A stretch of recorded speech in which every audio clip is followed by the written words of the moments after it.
ನಮಸ್ಕಾರ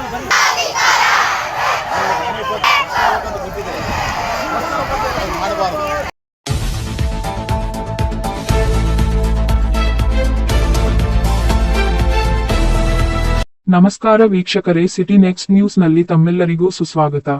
ಇಂದು ಶಾಲಾ ಹಾಗೂ ಕಾಲೇಜುಗಳ ವಿದ್ಯಾರ್ಥಿಯಿಂದ ಮೂಲಭೂತ ಸೌಕರ್ಯಗಳು ಸಿಗುವವರೆಗೆ ಎಸ್ಎಫ್ಐ ಸಂಘಟನೆಯಿಂದ ಪ್ರತಿಭಟನೆ ಹೋರಾಟ.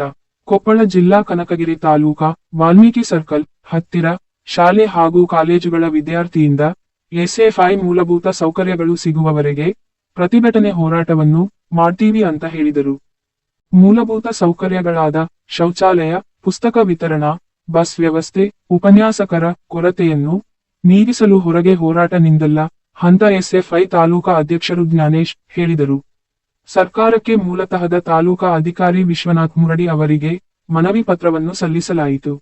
ಈ ಕಾರ್ಯಕ್ರಮದಲ್ಲಿ ಶಿವಕುಮಾರ್, ಶರೀಫ್, ಬಾಲಾಜಿ, ನೀಲಕಂಠ ಬಡಿಗೇರ್, ಹೆಚ್ಚಿನ ಸಂಖ್ಯೆಯಲ್ಲಿ ಶಾಲೆಯ ಮಕ್ಕಳು, ಕಲಾಶಾಲೆಯ ವಿದ್ಯಾರ್ಥಿನಿಯರು, ಪೊಲೀಸ್ ಸಿಬ್ಬಂದಿಯವರು ಕಾರ್ಯಕ್ರಮದಲ್ಲಿ ಭಾಗವಹಿಸಿಕೊಂಡರು.